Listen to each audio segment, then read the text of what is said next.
Hey, it's Lewis Michael. Thanks for listening. Are you a creator that would like to reach out to our fans with a custom ad? As a comic book artist and podcaster myself, Geeking Around Podcast is here to help other creators advertise their projects. Not only will you get a audio and video ad, you will get a social media ad campaign as well. Click on the Fiverr Fiverr link in the description. Start advertising today.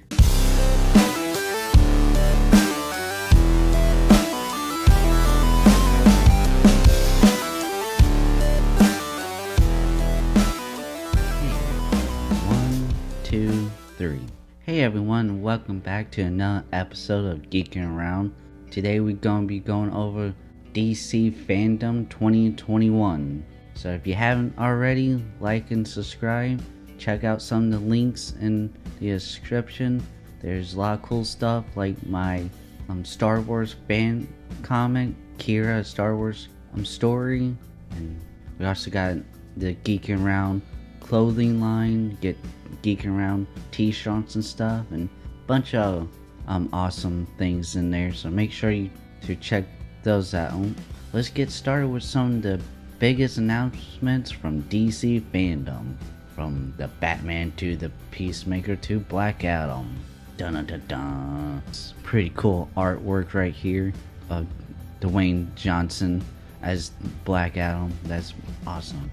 So the first thing was actually the last thing that they showed at the fandom was the second trailer for The Batman, directed by Matt Reeves with Robert Pattinson as the Batman. Just like the false teaser trailer, I loved it. I think I liked the teaser trailer even more. We did get to see a lot more of Selena Kyle or Catwoman and the Penguin. We did get to see a glimpse of the Riddler without his mask and stuff. But yeah, it's gonna be a really awesome movie, I think, and I think Robert Pattinson is gonna be great as Batman. I love the whole like grittiness of it, and it just seems like he's much more violent and reckless. You know, this is second year Batman, so he hasn't got everything down, and I think Andy Serkis as Alfred is gonna be awesome. I did felt like they showed a little bit too much of the plot, because it seems like what's gonna happen is the Riddler is gonna get caught at the very beginning, and then he gonna leave clues and stuff from prison, and it might be Arkham. That'd be pretty cool to see Arkham Asylum in the movie, and that's how it's gonna play out in the movie, and find out that maybe it's someone else actually doing the whole thing, or that wasn't really the Riddler all along that they arrested. But yeah, I just can't wait till this movie finally comes out. And because of the pandemic, it was delayed so many times, and it got to a point where it's like almost like you forgot all about it and stuff. But I am very excited for the Batman, and can't wait to see Robert Pattinson's take on it, and Matt Reeves' take on it. So the second thing we're going to talk about, which was actually the false thing we got to see, was the official false look at Black Adam, played by Dwayne Johnson. When this movie was false announced and stuff, I wasn't really all that excited over it. But like, as we got to hear more and more stuff about it, and finally seeing this false look, I'm actually very excited about it now. Dwayne Johnson looks great as the Black Adam. That false look, it seems like it'd be like the false 5 minutes of the movie looked awesome. And we're gonna get James Bond himself as Dr. Fate, which is awesome. And we're gonna get Hawkman in it. I really hope this is gonna be a movie where they're gonna have a whole bunch of characters, and then those characters will have their own standalone movie. So that'd be really cool to see Dr. Fate and Hawkman have their own movie and stuff, and I always was a big fan of Dr. Fate and Hawkman as well. So we might get to see Hawkgirl as well, who I would like to see because I grew up with the Justice League animated series. So, but yeah, like I said, I at first was not all that excited for this movie, but then I saw this false look, and I'm pumped for it. I can't wait to see it, and can't wait to see James Bond as Dr. Fate. The Suicide Squad killed the Justice League video game. Got another trailer for that. It's gonna be created by Rocksteady that did the Batman Arkham series. So that's gonna be really cool. It's gonna come out sometime in 2022. I think this game is gonna be good. I was just kind of hoping that Rocksteady would continue the Batman Arkham series, and like this is supposed to be in the same universe and stuff, but I just don't feel like it is. Like, I don't know, I feel like Gotham Knights would have been an actual Arkham sequel, whatever. And that, like Batman said in the trailer we saw last year, that Batman said he's like he has died, and now it's up to them, Nightwing and Robin, Red Hood and Batgirl to, protect his city. And at the end of Arkham Knight, Bruce Wayne dies, so that would have been a good thing. But WB Montreal, or whatever it's called, is doing Gotham Knights. But both of these look great, and I just kind of, like I said, it just kind of bummed me out that Rocksteady's doing this one instead of the other one. And I feel like that was Warner Brothers, like, oh well, Suicide Squad didn't do the movie, didn't do so good, so let's just have them do the Suicide Squad game and we do the Batman game. It's like throwing themselves a bone. Got our first look at the Flash, Ezra Miller returning as the Flash. I'm pretty sure we heard Michael Keaton voice in it, and we got to see the back of his the Batman cowl. It's saying here that Ben Affleck is in it. I heard that the Batman cowl that we see is that was on the floor was Ben Affleck's Batman, but I couldn't tell. To me, it seems like they had no mention anything of Ben Affleck or Zack Snyder's universe, which really was disappointing. I think the Flash movie is going to be one of those movies that it either going to be really good or really bad. We had to see more about it, but I love seeing that Michael Keaton's Batman is coming back, and I think that's going to be probably the highlight of the movie and stuff. Also, what was Ezra Miller wearing when he was introducing the trailer? Like, he had a choke on and like a tank top showing off his hairy chest and stuff, and like had these like John Lennon, those rounded glasses and crap. Like, what the it's just, what? And he try and make jokes and stuff, and it's like, dude, you're not funny. Just don't try to make jokes. So yeah, we got like all the behind the scenes look at Aquaman and Shazam. I could care less about either one of these movies. I didn't think Aquaman was all that great. It felt to me just what happens when you try to make a DC movie as a Marvel movie. There was pointless action, pointless plot, pointless funny scenes and jokes that had nothing to do with anything else. And Shazam, I never was a fan of Shazam, even the comic books and stuff. So I always thought he was a stupid character, superhero and stuff. And so it's funny how they went and made a stupid superhero movie for it. It's just not for me. I want Zack Snyder stuff, dark, and that dark and bleak stuff. Now we get into the Gotham Knights. Warner Brothers Games Montreal. And this seems to me like more one thing I did not like about Gotham Knights when we first saw it was that it had that more of that play style of Arkham Origins, which I'm pretty sure Warner Bros. did it as well. And I don't know, it just seems like it wasn't quite Arkham, you know. But we are getting the Court of Owls backstory, and that's going to be the story of this Gotham Knights and stuff. And so most likely Batman's actually not dead, and so we might see Batman return at the end when we beat the game and stuff. But it did look awesome, and I think this one I would play more than the Suicide Squad, simply because I wanted to be still in that Batman Arkham style. And this, like I said, this seems more like a sequel to Arkham Knight. It just, some of the moves and fighting styles just seem a little bit weird and not really grounded in the Arkham style. Gotham Knights looks awesome and stuff, and it's just not Rocksteady doing it. And so that's my only thing about it.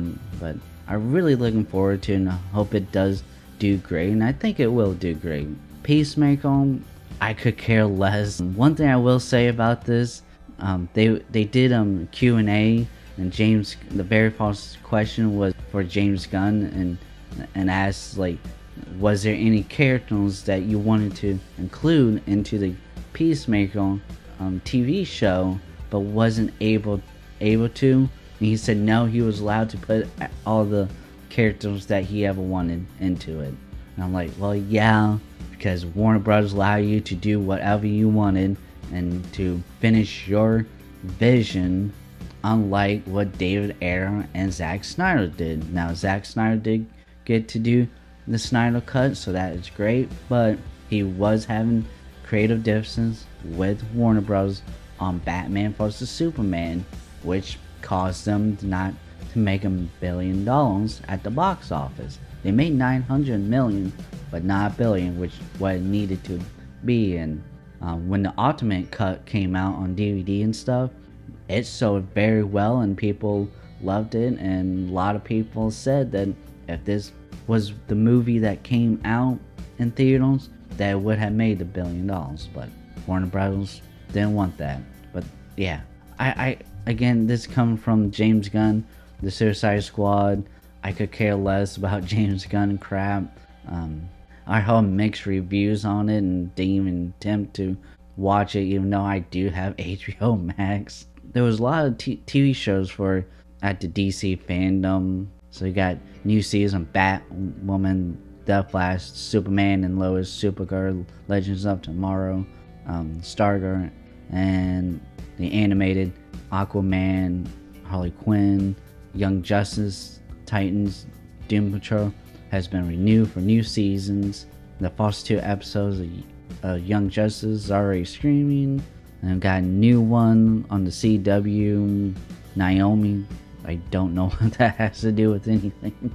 Like, it didn't really show much. Like, she was in class and she get a text or something, or on social media or something, a notification that something going down in Times Square or something. She runs out there on a skateboard and stuff. It was too CW for me. Let's just put it that way. One really cool thing that was kind of towards the end was a look at, well, I don't remember having that behind the scene. It was just these guys, J.J. Abrams, Matt Reeves, and the legend Bruce Timm talking about the new Batman animated series called Batman the Caped Crusader. It's supposed to be more noir-ish and kind of going to the roots of the when Batman first came out in the comics back in 1940s and stuff, which is what kind of Dennis O'Neil and stuff did in the 70s. And so they kind of went back to the darker roots. My elevator pitch of all showing this show is that it's more Batman the animated series than Batman the animated series. Yeah, I'm very excited for this and can't wait to see it. It'd be cool to see Kevin Conway and Mark Hamill to come back and stuff. I'm not sure if they would or not. They probably get new people in it. And I'm pretty excited. What we saw, the little bit what we did saw of it, looked pretty awesome. Like I said, Batman looked like the old 1940s Batman. Pretty excited for that. And that's pretty much it. There's a lot of other things that happened. It was a 4-hour event, so there was a lot more stuff that happened and stuff but these are the biggest highlights, I think. And I think the most I'm excited for is the Batman trailer and stuff, and maybe next would be the Black Adam one. But yeah, there was no mention whatsoever of the Snyder cut, and that was very disappointing. Or I mean the Snyder Vaults, if they gonna continue it or not.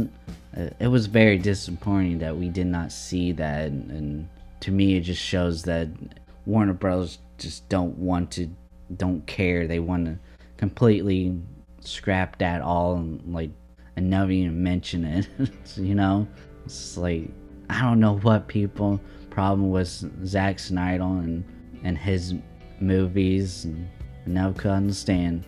Despite that, we got some good things that I think is coming out, and I don't know, it's just after like Star Wars and stuff, and how Marvel is going to be now, and it's just so disappointing, or it's so hard to get excited anymore for anything, because we gotta do nothing but make all the characters gay, which they announced that Superboy and Robin's gay, and we gotta put diversity into it. Yet, you know, Zack Snyder did that, and Warner Bros. Cut out every single one of those scenes. You know, Cyborg was supposed to be in the heart of the film. His got cut. A lot of his scenes got cut. Then, you know, Iris West, his love interest, Hulk part got completely cut. Everyone of people of color, person of color, or whatever and stuff, all got cut from the Justice League movie, and that was all done by Warner Bros. And here they are, like, oh no, we gotta put so much diversity into our stuff, blah blah. It's like, well, Zack Snyder was already doing it. Well, and again, Martian Manhunter and the Green Lantern both were being played by black actors, and very disappointed with the Green Lantern, because it was going to be done by someone that hasn't really made a big mark on movies yet on the big screen, and he's an unknown actor really, so that could have been a really huge part for him. And you know, we could have gotten a great Green Lantern introduction, then got a great Green Lantern movie. I mean, I've been looking forward to seeing a Jon Stewart Green Lantern out movie. So it just, I don't know, it's just hard to get excited. Like I said, they keep doing stupid crap, and it's not just DC, it's all these companies, and they haven't yet to figure out that just making someone gay or changing the race of the character doesn't make it good. I mean, yes, I would love to see more diversity in comics and video games and movies. Anyone would. Everyone wants to see that. But they don't want you to go and take an existing character that has been white and straight for a century, and then completely change the story, then yell at the fans when there's a backlash saying that they ain't real fans. You know, kind of like what Kevin Smith did with Master of the Universe, kind of like what Rian Johnson did with The Last Jedi. You know, like, they've done something. They went and took existing characters and completely changed it. You know, it's just not right. Just like they wanted Tom Holland's like Spider-Man to be like gay and stuff, and like I think they even at one point wanted to be black and gay, and Stan Lee was against it. He said, no, you doing Peter Parker. Peter Parker is straight. That's why I got Mary Jade and Gwen Stacy and stuff. And it's like, if you want me to create you a new Spider-Man, that's cool. He's like, I'd be more than happy to do it. And he suggested, you know, them doing Miles Morales because they wanted a black Spider-Man. There you go.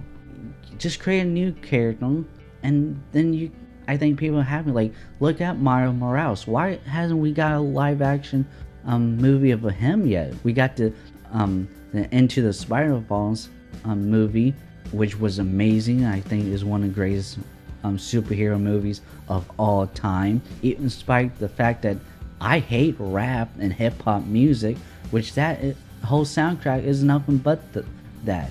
I still enjoyed it and still loved it because it was a good movie. Not just because he was black, it's because it was a good movie. Black Panther is the exact same thing. It was a great movie. So yet people call him Stan Lee racist, even though he created so many black characters. But yeah, well, that's all the time we got. Make sure you like and subscribe, and we will catch you next time. See ya.